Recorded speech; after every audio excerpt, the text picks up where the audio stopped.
In this video, I'll be reviewing the very new and popular book, Diary of a Wimpy Kid, The Deep End. Will this be my new favorite book, or will this be the worst book in the series? Also, you found the perfect place because my channel is all about Wimpy Kid.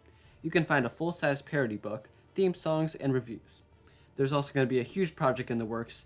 I'm making a 18 square feet Wimpy Kid art poster. So if you end up enjoying this video, consider subscribing. It's free and you can always change your mind. Oh yeah, here are the people who won the shoutouts from last video. Ryan O's, Omar Sahid, Super Dogman, and Namco Player. Now roll the film. I just want to get this out of the way before I begin, but I love the Wimpy Kid series. I'm going to critique this book, but in no means does it mean I hate Mr. Kinney or the series. This book deserves some context right away. There's been 15 books. It's been in such an impactful series. However, in my opinion, the ideas are drying up, and the books are becoming less original. The Deep End's vacation theme has been repeated in The Long Haul and The Getaway.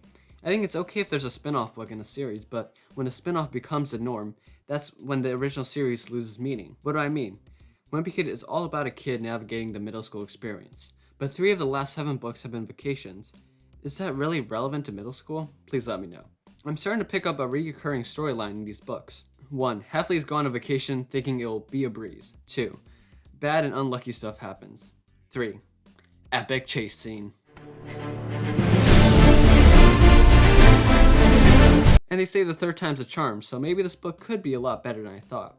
I quietly got this book from the library because the last thing people need to know about me is that I'm a 5'9" high school freshman checking out books are for tiny kids. The Deep End begins by picking off with the incident of the hot tub. The Heffleys have to live in Grandma's basement like English royalty. Greg complains about his lousy summer because Rowley is taking a vacation in Europe. Greg tried to tag along, but just see for yourself. I'll bet your trip would be more fun if you had a friend along. Yep, wonder who might like to come. What in the world is this boy talking about?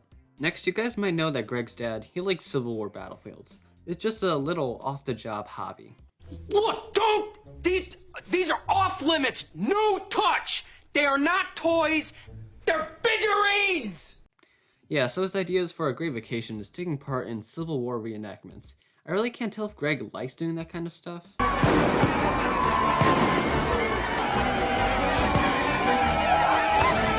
Everybody has their own ideas, but they eventually settle on taking an RV trip to the wilderness and having these epic adventures.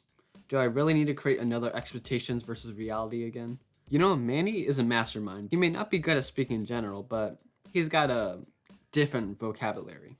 When traffic slowed down, Mom let Manny sit in the front seat so he could feel like he was driving, but I think she realized it was a mistake when he started laying into the horn. Honk. Friend. If you let Manny in the front seat, who knows what will happen? What's next? Is he gonna learn how to drive the RV? Basically, Mom sees Greg and Roderick being typical teenagers. Mom says, and she puts their devices in this toaster-like vault that's supposed to prevent them from using too much screen time. Now, I thought the things Mr. Kinney creates in his books were fiction, but out of all random curiosity, I wondered if this was a real thing. And oh my god, I actually found the toaster, as well as other variants. It'd be funny if the timer finished and it actually worked like a real toaster. Dang, those Karens are really going after your cocomelons and nursery rhymes. Dang, bulletproof glass? 10 years? What kind of kid is that desperate? Yikes. You know, I think there might be one way to counter it. Just buy the scrapped and unreleased iPhone 5. You'll enjoy crystal clear clarity on even the longest calls. Good luck trying to stick that into the toaster. I noticed that in the Deep End, there's a lot of references and scenes of, how do I put this in context? It's poop. I'm not going to say some nice word for poop, okay? This is my channel, and it's a fact. The bathroom walls were paper thin, and with the engine off, you could hear everything happening in there. And trust me, no kid wants to hear his mother's bathroom noises. Burble, burble, slurp. His stools seem a little runny. Should I add more fiber to his diet? Are we still here? Just to suffer? Greg's family goes to the Family Adventure Center, and Greg, well, I'll just let the story speak for itself. Unfortunately, I went a little too far and ended up in the part of the river where the water was really rough, and a few seconds later, I got tossed from my inner tube. The water was moving too fast, and I was getting pulled downstream. My family got out of the river, and Dad was yelling and pointing at something near me. That's when I saw a big branch hanging over the water, and I grabbed it. For a second, I thought everything was going to be okay. Then I noticed something drifting away from me, and realized it was my bathing suit. A lifeguard from the Adventure Center started wading out after me with a life preserver. And I knew if I just kept hanging onto that branch, she'd rescue me. but all I could think of were the people in the landing area who were about to see me without my bathing suit, and Roderick was already recording me with his phone. So I decided the best move was to let go and take my chances. I'm head out. That scene made me a bit uncomfortable. When I was reading, I thought, whatever you do, Greg, don't get out of the water. Hey, I think I've seen this in a movie before. There's more poop references. Guys, I don't think that's a tank of melted Willy Wonka's famous chocolate. And then there's a semi-edgy scene. I guess I should be grateful we live in a time when toilets even exist. Roderick told me that the guy who invented the flushing toilet was named Thomas... I'm not gonna say it. Some of you might think it's not a swear word, but hey, at least Mr. Kinney didn't reference the other term. Here we get to the main section of the book. The Heffleys go to this RV park called Camper's Eden, a luxury campground. Welcome to Camper's Eden, where paradise can blossom with all its beauty. It's an escape to serenity, where peace and comfort come to mind. There's always another space for someone. We've got entertainment that you've never seen anywhere, where a kid can enjoy his youth and innocence, take a relaxing trip on a canoe, or eat a relaxing picnic with your family, where friendship can be created and animals roam free. And when it's all over, sleep under the night sky, and good night. As many of you can tell, Greg is having a blast. Unlike the Isla de Corrales resort from Book 12, the shower situation is a bit more personal. I figured the line would split at the entrance and guys would go one way and girls would go the other, but it turns out this place doesn't have those kinds of boundaries. The hot water felt good, especially since I hadn't had a hot shower in a few days. But I couldn't really enjoy it since the stalls only went so high. Greg, I think you enjoyed the shower a little bit more than you think. Later, Greg meets a bunch of friends who accompany him and tell him about the loopholes of the camp. Hey ladies. Not long after, a big action moment was when the crew decided to get revenge on those watermelon-throwing teenagers and super soak those buffoons. Gas, gas, gas. I'm gonna step on the gas. Tonight, I'll fly and be your lover. Unfortunately, the camp director manages to find some of them who cause all the chaos. Juicebox pins the shenanigans on Greg, and they start looking for him.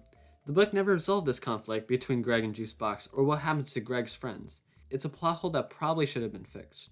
The reason is a huge storm hits the area, and when I'm talking about a storm, it's the skunk that launched a huge air biscuit. Somebody farted.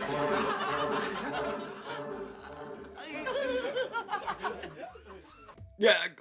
Also, there was a thunderstorm, and who cares? A bolt of lightning just broke the bridge so that nothing could come in or out, and now everybody's acting like people in the first week of quarantine back in March. Everybody's rampaging all the supplies, foods, and water, and it just shows how people really do not know how to react under pressure. Do you want to hear another poop joke? The Heffleys decide to make a run out of the camp by crossing the river. They begin by pushing the RV, and let's just say they forgot to take off the chocolate pipe. Here's the climax. Do you want to hear another poop joke? The toilet regurgitated itself. Glush. Why are there so many poop references? The flash flying on the river began carrying the RV straight toward the bridge. What happens next? You choose. A. The RV doesn't stop and destroys the bridge. B. The RV goes under the bridge and the Heffleys keep going. C. Manny Tokyo drifts the car and saves everyone. I'm sure you can guess what happened. I don't know why Manny knows how to do all these things. Like, everybody leaves and the Heffleys are able to enjoy themselves in this utopia. It's a nice ending and all, but I want to be frank here. First of all, the cover is unique and Jeff Kinney's drawing skills are getting better every book. But that's when the fun ends. People have summarized the series as the difficulties and obstacles you face in middle school. For many years, Wimpy Kid has reflected this.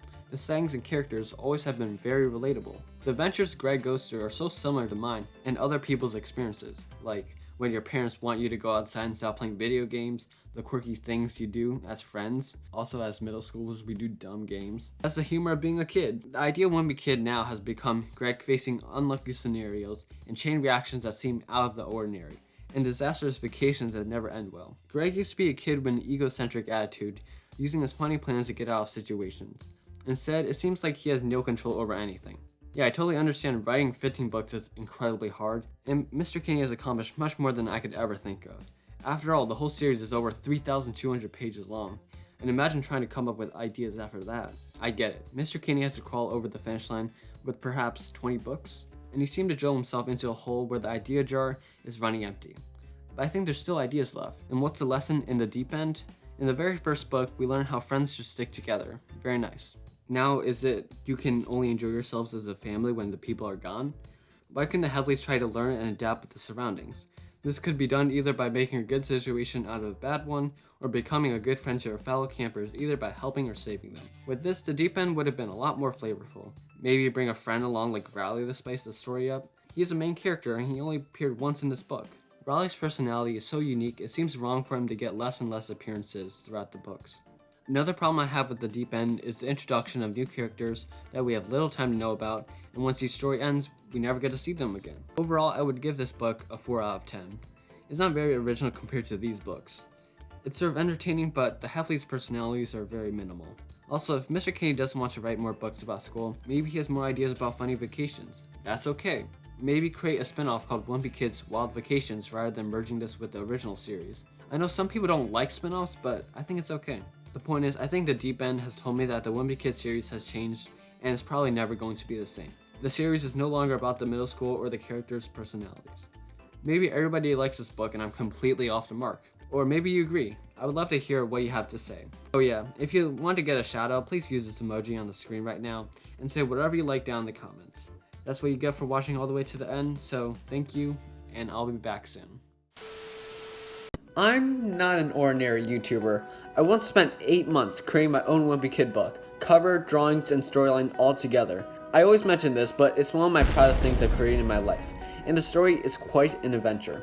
I'm a decent artist. I've drawn some thumbnails, fan art, and this huge poster of Wimpy Kid drawings. I've even made a remix of the Wimpy Kid movie soundtracks and themes. I made my own music, they are definitely worth the watch. I review Wimpy Kid books, you can find a complete set of sneak peeks of all the books. You can find other content like Dogman and Big Nate, that's why I'm called Top Rank Audiobooks. Did I also mention I do giveaways? I've given over $400 of gift cards. Granted, probably not the smartest decision I've made in my life. I could have just got a better camera and microphone with the money, and the people just ditched my channel and unsubscribed after the giveaways were finished. Yeah. But still, I've got more sweepstakes in the future. You don't need a credit card or PayPal or any of that nonsense. Anybody can join. Yeah, that's my self-promotion. Hope you check out some of my videos.